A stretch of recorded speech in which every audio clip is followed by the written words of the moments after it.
A true friend doesn't run away when someone fails. They run to the person. Your friends don't need you as much when everything is going great. They're seeing dreams come to pass, success, celebrate with them. That's exciting. But when they really need you is when things aren't so great. They've made some mistakes. Life has thrown them a curve. The medical report wasn't good. When their faith is low, that's when you can make the biggest difference. They need some borrowed faith. They need you to believe for them while they can't believe. They need you to speak victory while they're too discouraged. If you want to kill a big dream, tell it to a small-minded person.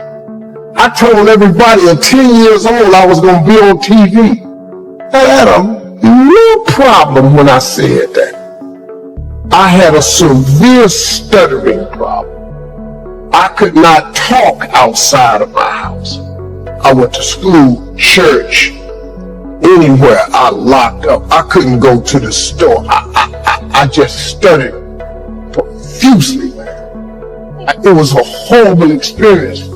So when I wrote on that paper, the assignment was write on a piece of paper what you want to be when you grow up. I'm 10. I wrote I want to be on TV. That was that faith. The belief in things that you cannot see. I ain't see no way I could be on TV, but I wrote it down. I didn't know no better. I'm 10. I wrote it down. Teacher called me to the front of the class. I thought I'm going to get me a gold star because she had everybody stand and read their paper and their name. She called me to the front. I'm thinking I'm going up here to get a gold star. I ain't never had one before. This must be, my answer must have been really good. I can't tell you how wrong I was. That lady didn't call me up there to give me no gold star. She called me up there to humiliate me. And when I got up there, that lady let it. She said, why would you write something like this on your paper? First of all, why you call me up? You know I can't talk. You already know I can't talk. And she just said, why would you write something like this on your paper? And I'm standing out. I'm trying to get it out. She said, who in the school ever been on TV? Who in your family ever been on TV? Who in this neighborhood ever been on TV? She said, look at you standing there. You can't even talk. How they gonna put somebody like you on TV? So every Christmas, I send her a flat screen TV.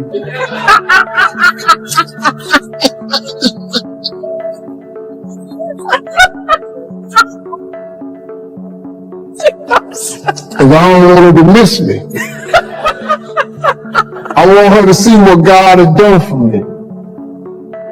Your words become your reality. You are where you are today in part because of what you've been saying about yourself. Words are like seeds. When you speak something out, you give life to what you're saying. If you continue to say it, eventually that can become a reality. Whether you realize it or not, you are prophesying your future. And this is great when we're saying things like, I'm blessed, I'm strong, I will accomplish my dreams, I'm coming out of debt. That's not just being positive, you are prophesying victory, prophesying success, prophesying new levels. Your life will move in the direction of your words. But too many people go around prophesying just the opposite. I never get any good breaks. I'll never get back in shape. Business is slow. I'll probably get laid off. Flu season is here. I always get it. They don't realize they are prophesying defeat. It's just like they're calling in bad breaks, mediocrity, lack. You can't talk defeat and expect to have victory. You can't talk lack, not enough, can't afford it, never get ahead, and expect to have abundance. If you have a poor mouth, you're going to have a poor life. If you don't like what you're seeing, start sowing some different seeds. You can't do this. It's impossible. It's never gonna happen. Just give up. Just settle. It's not meant. Accept defeat. You're not the one. They just better. You're too weak. No one wants to hear you. Try something else. No one likes you. Just follow. Do like everybody else. Do it the easy way. Accept being wrong. Quit dreaming. What are you doing? Why do you have to be so damn different? We all have this negative self-talk that goes in our head. Guess what? There's enough people that are telling us we can't do it, that we're not good enough. Why do we want to tell ourselves that? We know for a fact that thoughts influence actions. We saw it there with the video Sheldon, Dr. Levy showed, right? We know that our thoughts influence actions. Why do we want to say that negative self-talk to ourselves? We need to get our own self-affirmations. Muhammad Ali, what was his self-affirmation? I am the greatest. Who else is going to tell you? There need to be quiet moments in your bedroom, quiet moments when you're brushing your teeth, that we need to reaffirm, I am the captain of my ship and the master of my fate. That is my affirmation. If I don't believe it, no one else will. How do you build self-confidence? Get away from the people who will tear you down. There's enough of that. Muhammad Ali, I am the greatest. There is no one better than me. It's the difference between hubris and ego and false pride. It's just reminding yourself in quiet, silent moments. I put it down on a list. It's right beside my mirror, right? About all the things that make me who I am. Because I make enough mistakes, and the newspapers will recognize it, and people around me will recognize it, and they'll tear me down. And pretty soon I'll begin to believe it. Stop the self-talk, the negative self-talk. If you watch, you'll see some athletes, they'll have a little bandage or a little brand around them. Lance Armstrong's a perfect one. What's his self-affirmation? Live strong isn't a brand. It was to remind him of who he was. Live strong. Then it became a brand. He would move that from one arm to the next arm when doubt and fear came into his mind. Live strong. Put it on there. Let's go. We'll all have it. Replace it. I believe passionately that we can shift the negative voices and stories that are going on in our minds into positive ones. How do you do that? Well, there's three main questions. The first question is it the truth? Is whatever I'm sharing with someone or what you're hearing from someone else that's giving you feedback about your life true? You know 100% that it's true. First question. Second question. Is it necessary? Is what I'm saying to myself in my head, is it necessary in the exact moment in what I'm doing with my life right then? And the third question is, does it improve upon the silence? Somewhere deep inside, you know what kind of person you were designed to be. If you want to produce great acorns, think like an oak, not like an acorn. Think like the person you intend to become. So let me ask you a question. What kind of seed is in you? Figure out who you are, don't apologize for who you are, and then become even greater than you naturally are at what you are. If I could give you one thing to take from this, it is, no one will believe in you unless you do. Listen to the words of that video. Here's to the crazy ones, the misfits, the rebels, the troublemakers, the round pegs in the square holes. We're supposed to be different, folks. And when people look at us, believe in yourself. So many of us choose our path out of fear disguised as practicality. What we really want seems impossibly out of reach and ridiculous to expect, so we never dare to ask the universe for it. My father could have been a great comedian, but he didn't believe that was possible for him. And so he made a conservative choice. Instead, he got a safe job as an accountant, and when I was 12 years old, he was let go from that safe job, and our family had to do whatever we could to survive. I learned many great lessons from my father, not the least of which was that you can fail at what you don't want, so you might as well take a chance on doing what you love. When you grow up, you tend to get told that the world is the way that it is, and that your life is to live your life inside the world and try not to get in too much trouble, and maybe get an education and get a job and make some money and have a family.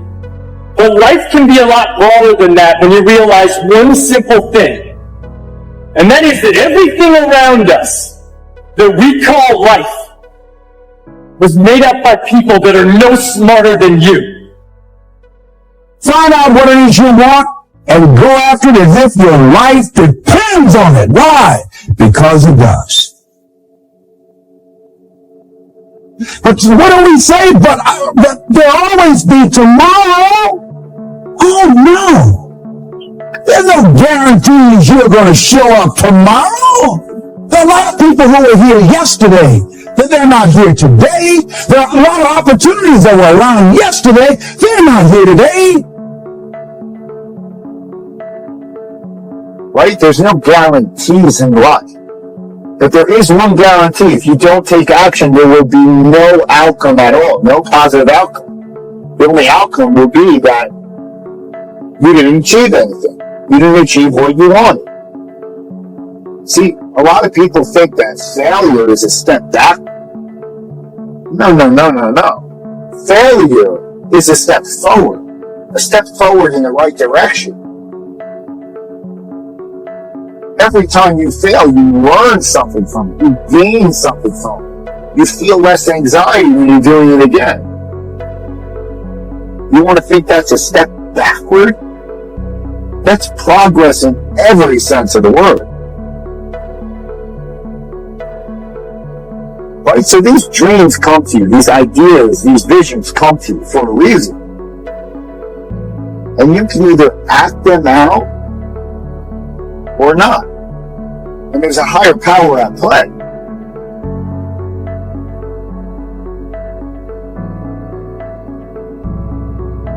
I want you to look at your life right now and think about something that's important to you, something that gives your life a sense of value. Think about something that you'd like to have, or something you'd like to create for you or your family or for society. I want you to hold this thought in mind. Now, one of the first things I want you to do is don't worry about the inner conversation that you're going to have. Don't worry about how you're going to do it. That's going to come. You're going to develop a plan of action. You will find the way.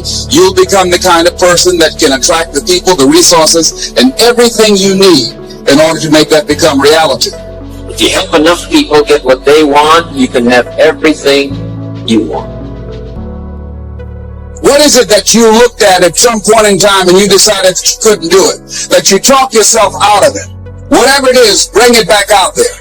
How are you going to do it? That will come to you in due time. So you don't get in life what you want, ladies and gentlemen. You get in life what you are, not what you want. You see, the good news is that we can always become more by working to develop ourselves. So the first process of making this your decade, you've got to begin to take a look at your life and look at where are you right now? What are your strengths? What are your weaknesses? What gives your life a sense of fulfillment, a sense of joy? What does a full, rich life mean to you? What is it that you could love doing 7 days a week that'll bring a smile to your face? I still have a dream. It is a dream deeply rooted in the American dream. I have a dream. Find out the reasons that you do what you do. Find out the reasons that will make you strong, that will make you walk by faith and not by sight. Hey there, welcome to Fresh Never Give Up Motivation. Today we are diving into a topic that might seem a bit counterintuitive at first. But bear with me because it's a game changer. We are talking about why you should not always spill the beans about your goals to everyone you meet. The best way to predict the future to create it. We all know that setting goal is crucial to success. But have you ever wondered if sharing those goals with everyone around you is the right move? Well, today we are exploring the power of silence. The strength is secret, and why keeping your goals close to your chest might just be the secret sauce to achieving them. When you share your goals, you expose them to the world, and not everyone will understand or support your vision. Some people may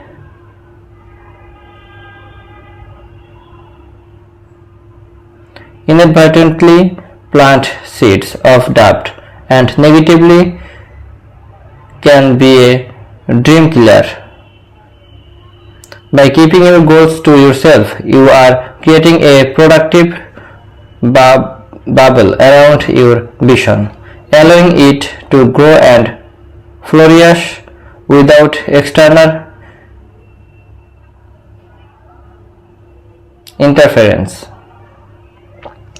Think of it like planting a seed. You would not expose it to harsh element right away, would you? You would neutral it until it's strong enough to face the outside world. Your goals are no different. When you broadcast your goals to the world, you might inadvertently create unnecessary pressure on yourself. The expectations from others can become a heavy burden.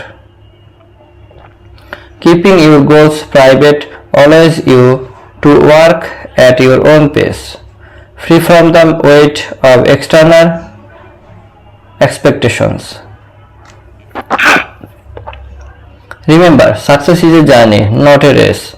By keeping your goals on the down low, you are giving yourself the space to progress and evolve without the constant scrutiny of others.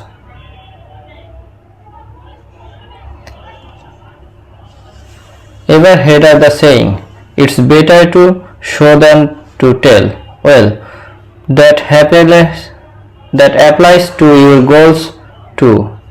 By keeping your ambitions a secret, you are setting yourself up for the AWE inspiring moment. When you finally unveil your accomplishments, there's incredible power in surprising others with your success, leaving them wondering, how did they do that? Whether it's acing a project, hitting a fitness milestone, or achieving a personal goal, the element of surprise can be a game changer in how your success is perceived. So dream chasers, the next time you are tempted to shout your goals from the rooftop, consider the power of silence. Protect your vision, avoid necessary pressure, and harness the element of surprise. Keep hustling, keep dreaming, and remember, sometimes the best way to inspire is by achieving in silence.